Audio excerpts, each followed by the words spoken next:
Hello, everybody. Welcome back to Screenstars and welcome to another PlayStation review. Today, I'm taking a look at House Flipper 2 on the PlayStation 5. Now, this came out a few weeks ago now on the PlayStation, and it's a game that I have been really highly anticipating. If you follow my content and you follow the channel, you know that I'm quite a big fan of the original House Flipper, and that is because I'm a big fan of kind of chill out games that you can relax to. And the original House Flipper was one of the first games that kind of transitioned me towards these kind of chill out games. 15 years ago, 20 years ago, I would never have dreamed of playing House Flipper games, or games of this kind of design. But at this stage of my gaming career now, even though I do like, some, high octane stuff here and there, for the most part, I like to just chill out and just kind of let the day unwind when I'm gaming for the most part. So, House Flipper 2, then, what do you get for your bucks with this one? Well, what you basically are getting here with this is pretty much everything you got on the first game, but improved on. I think that's a fair assessment here. I mean, for a start, it looks a lot better than the first game. I mean, you don't really play these type of games for, the aesthetic and the look, but you kind of want them to look pleasing. And the original House Flipper looked a little bit, I don't know, a bit rough around the edges is the kindest way I can put it, I suppose. This one looks a lot more polished. It feels a little bit more cartoony. And it's, I think it looks pretty nice for, a fairly budgeted game like this. It's not obviously a AAA release, this, so don't get too excited. And you start off at the beginning of the game, you're contacted by a relative, blah, blah, blah, I want you to do this, that, and the other, to carry on my business and go and fix people's houses up. And there's a little bit of voice acting as well here this time.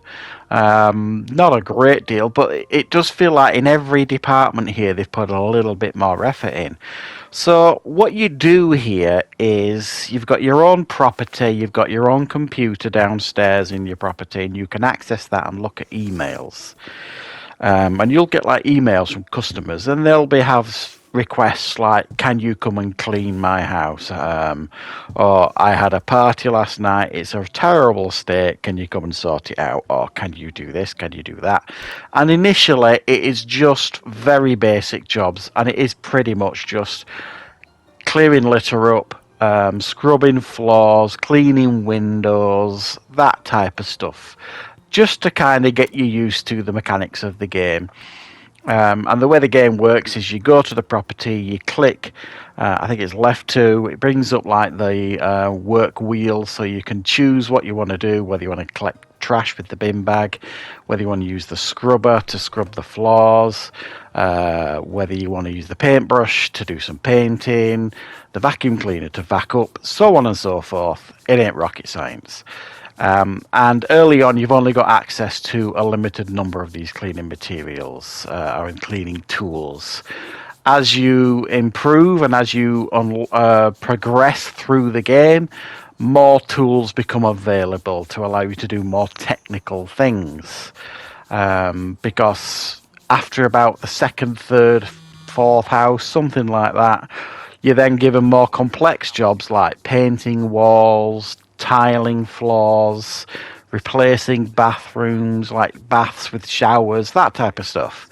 And all of this is kind of prepping you and teaching you for when you get to the point in the game where you will be buying houses that are going up for sale, and then doing them up however you see fit, and then selling them on at a profit. And that's the whole point of the game. Obviously, it's House Flipper.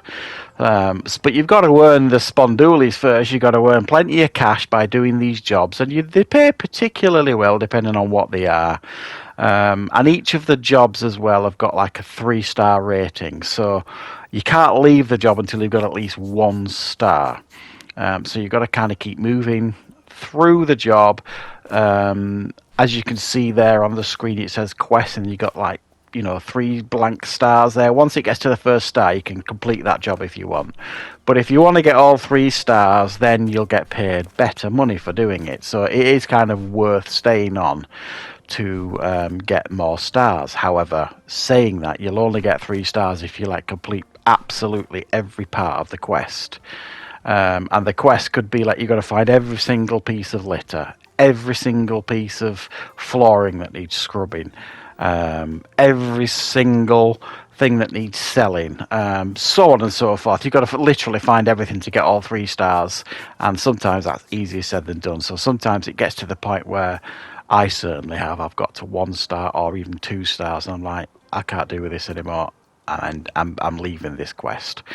And you can certainly do that. So the real fun, if you want to call it that, with this game is when you are able to then bid and buy your own houses, decorate them, do the building work, however you see fit, to sell them and make a profit. However, very much like the first one, when you kind of get into the houses and are doing them up yourself, like doing your own decorating and building to kind of, make the best profit off them, even if you only do the bare minimum, you're generally going to sell them for a profit. So you don't have to spend, hours and hours and hours on one house kind of renovating it to sell it to make a profit. You can kind of do that fairly easily. But it's up to you, depending on how in-depth you want to go into it. There's a store, because some properties you go to when you're doing just kind of jobs for people, but also when you're doing building work and renovating your own houses, there's you press the middle button on your PlayStation, it takes you to kind of this screen that you can see in front of you, really. And then you've got a store, so you can buy all sorts of different things. And if you've played the first one, you know what I mean. You could buy building materials, you can buy furniture, a whole array of things. And to be fair, there's a lot more on offer here than there is in the first game of things to buy, which is good. I mean, literally you can buy pretty much absolutely everything that you want. Very similar to the first game as well. If you remember playing that, there's sections where you have to kind of install radiators and dryers and washers and plumb them in and all that kind of stuff. That's here as well, but you've got to kind of learn to do assembly. And it's like a skill thing, so you'll go in there and it'll kind of teach you how to kind of screw things to walls and all that kind of stuff, and you'll get rated on it, and you'll get even discounts in the stores if you do well in these areas as well. There's unboxing things to do in locations as well. Some people have had things delivered and they want you to unbox them and place them in the house. You could do that as detailed as you want. You can take things out and just drop them on the floor if you want. It doesn't really matter. It doesn't punish you for doing things like that, as long as you unpack the box. And as before, there is also a skill set for you to unlock for each of your tasks. So for the picking up litter, for example, the more you do this, you'll unlock a skill point, and then you'll level it up so that it's easier to pick up litter. Now, initially, you'll just kind of pick litter up one at a time. The more you upgrade it, it'll get to the point where it'll kind of pick 6 or 7 pieces of litter up at once, if you like. It makes it much easier. Same with the painting. Very similar as well. As you kind of upgrade that skill, it'll paint a wider area. It'll do it a bit faster, a bit smarter. The painting is just as satisfying as the first game. It took me a few minutes to kind of get used to this time round, and what you have to do with a painting is kind of set out your borders first, and then you kind of paint within those borders. So it's slightly different than the first one. And the tiling is just as satisfying as it was in the first one as well, and the flooring, all that kind of stuff. This game does really, in my opinion, depend on what are your thoughts on the first game. Did you play the first House Flipper game and enjoyed it? Well, then you're absolutely going to enjoy this, because it is, for me, an improvement in pretty much all areas compared to the first one. The first one has still got its charm to it, and I still do occasionally visit that one. I'm not sure I will now with this one, because this is, like I say, it's an upgrade in all the different areas. It's very, very relaxing to play.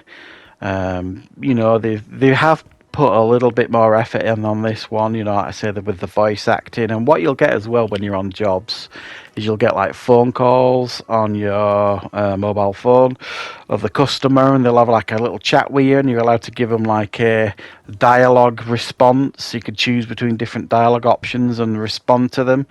Doesn't make any difference. It doesn't do anything particularly, but it's just nice. It's a nice addition. It's those little moments that where you kind of think, yeah, they've kind of took a little bit more care and attention this time with the game, and made it feel a little bit more immersive. And it's not just as frustrating to figure out certain things this time round as it was in the first game. I found the first game quite frustrating at times in regards to figuring out what to do.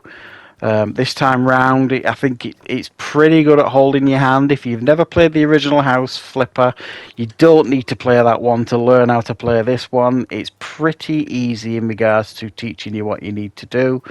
You know, basically you go to the property and you pay attention to the quests that you've got to do in each room. Each room there'll be a certain amount of tasks that you've got to do, like you know, things you got to back up, certain amount of things you got to back up, certain amount of things you got to sell, certain amount of lit you got to pick up, certain amount of things you got to clean, so on and so forth.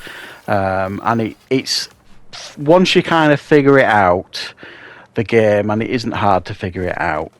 It is just, it's one of those gaming loops that is incredibly addictive and incredibly relaxing and chilled. And I'm having a great time with this game. I've put quite a lot of time into this one now, and I would probably strongly recommend for you fans out there of games like this, chill out games, simulation games, then you could do far worse than picking this one up. I think it's a bit of a triumph for them this time round. So yeah, I am very, very happy with this purchase. I'm going to give it a very, very strong 8 out of 10. Don't go into this expecting AAA material. You know, it is nicely polished and it's a nice, fun, relaxing game, but it ain't going to get the blood boiling, if you know what I mean. But anyway, I hope you enjoyed this review. If you did, please click the like button. If you're new to the channel, please consider subscribing, and I will of course be back with plenty more reviews and content on the channel very, very soon.